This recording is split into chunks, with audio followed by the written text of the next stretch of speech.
There are powers on the face of the earth. There are spirits, there are entities that have their own primary agenda to ruin destinies. And the reason the devil wants to ruin destinies is because he has checked all of the chronicles of the spirit. There is no way you can hurt God except as you hurt men. The word God means self-existent one. He does not need anyone to be God, but every being in existence needs him to exist. But this mighty God, as mighty as he is, decided to choose men as his own inheritance. Deuteronomy chapter 32 verse 9, the Bible said the Lord's heritage is his people. Israel, Jacob is his possession. So God decided to deliberately create a weakness in himself, and the weakness God created in himself was his love and affection for men. And so the devil have studied God for aeons. He was one of the cherubims that moved to and fro in the midst of the coals of fire. And so what that goes to mean is that he has capacity to stand before glory. You know, not every angel has the power to vibrate in the presence. It takes a lot of powers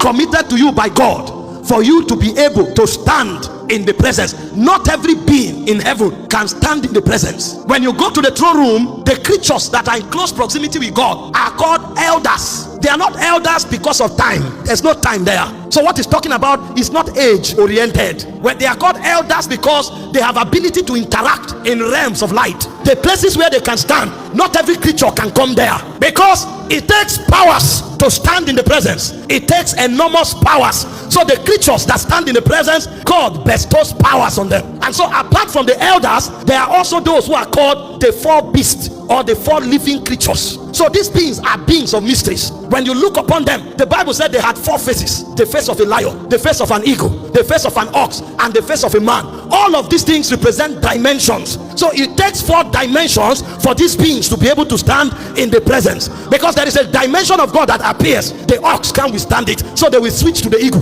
Those are the secrets of God. There's a dimension of God that will appear, the eagle can't behold, so they will switch to the lion. There's a dimension of God that appears, the lion can't behold, they switch to the man. So for those beings to be able to stand, they needed four faces so that they can interact in a measure with glory. And apart from those creatures, there are other beings called principalities and powers. It is among them that you'll find those who command the angelic quadrant. And so you have amongst them archangels. Some of them are warriors, some of them are keepers of secrets. And one of those archangels is called Gabriel. And when Gabriel appeared to Zacharias, he made a statement that almost confounded my theology. When Zacharias doubted him, Gabriel did not consult God. Gabriel passed a judgment. And the reason Gabriel had authority to pass judgment, he said, I am Gabriel that standeth in the presence of God. So it takes powers, it takes authority to stand in the presence of God. And so one of the princes that had the privilege of standing in the presence of God decided to rebel. And when he rebelled, he came down with 1/3 of the angels. Those are the beings that are battling with you and I. And so when we talk about warfare, it's not a joke. You are dealing with a creature that was walked in the presence of God. He knows the elders, he knows the four beasts, he knows the archangels. He was himself an archangel, and because he was doing business in the presence, he knows that Elohim has no weakness. We have lived in his presence for aeons. There is no weakness with Elohim. And so when he was judged,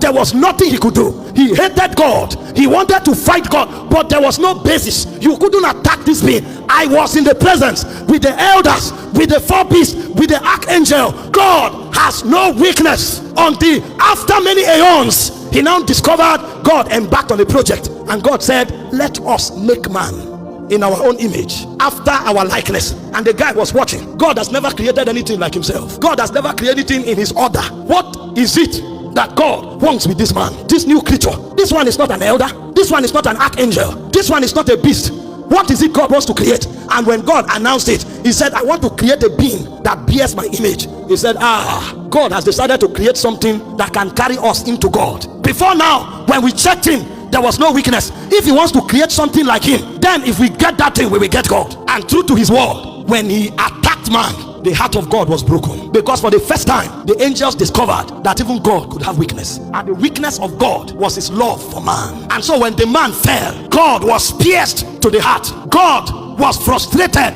For the first time, the angels saw the weakness of God. In fact, the first time God cried was because of a man. He said Jesus wept. So God too can cry because of his affection for man, because of his love for man. The devil discovered this is God's weakness. If I deal with man, I deal with God. Those of you who are parents today, you know there are many people who cannot hurt you. They look for your children because they know that if they touch your children, they touch you. Because this one is not just something God created. This one is God himself extended. Because when God created man, the Bible said when he molded the dust, he breathed into the man. So what God called man is actually God in dust. God decided to put himself inside the vessel. So when you touch man, you touch God. When you hurt man, you hurt God. The devil discovered it, and so all of the arsenals of the devil was not against God. It was not against angels. It was against men. You are the one who thinks you are not important. And to prove that man was that important to God, when man fell, from that day God began to create a way of saving man. God himself left the throne and came into the garden. God killed an animal. Suddenly God that only knows how to be worshipped, God became a worker. God came into the garden. God killed an animal and carried the cloth of the animal and covered the man because he didn't want to kill the man. The Bible said, thou, O Lord, out of a purer eyes, your eyes cannot behold iniquity. If he sees the man in sin, he will kill him. And because he didn't want to kill him, he carried blood and covered him, so that when he looked upon the blood, the innocence of the animal will atone the heart of God. The animal that was killed was innocent, so he needed to look at the blood of that innocent animal. Because he can't kill the man, he loves the man. The man have become his weakness. And the devil said, now that I know, I will plunder you, God. Now that I know, I will break your heart, God. Now that I know, I will deal with you. And so when Jesus came, he told us the manifesto of the devil. In John chapter 10 verse 10, he said, the devil cometh not but for to kill, to steal, and to destroy. And so God's assignment was to create a way of saving the man. And there was no other way God could save the man except God himself becomes the victim. Because of the love God had for man, God decided to step down from his throne of glory. God decided to take off his garment of divinity. God decided to put upon himself the garment of man. God entered the womb of a woman,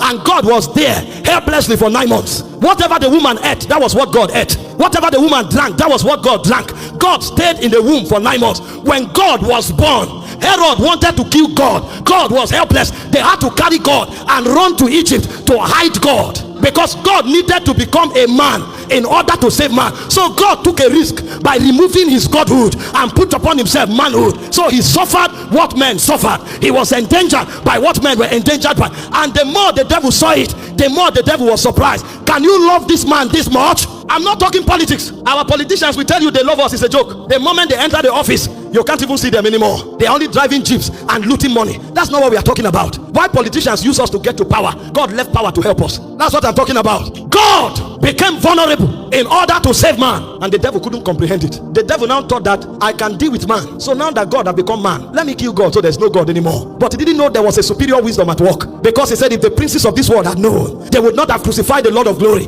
Because the way God will save man is by God dying in the place of man, is by God going to hell in the place of man. But while God is in hell, then God can rise from the dead, because he created all things. And so God was creating a basis to give man an advantage because of his love. And so although his love for man was his weakness, his love for man became the basis for the demonstration of his power. And so when the devil thought he had defeated God by killing his son, God showcased the greatest power by rising from the dead. And when God rose from the dead, the Bible said he became the first begotten of the dead, so that the new man that will be created, even death can no longer hurt him. So that the new man that will be created, the devil can no longer hurt him. So the basis behind covenant transaction is to come to that point where the devil can no longer hurt you, and in not hurting you, he's no longer hurting God.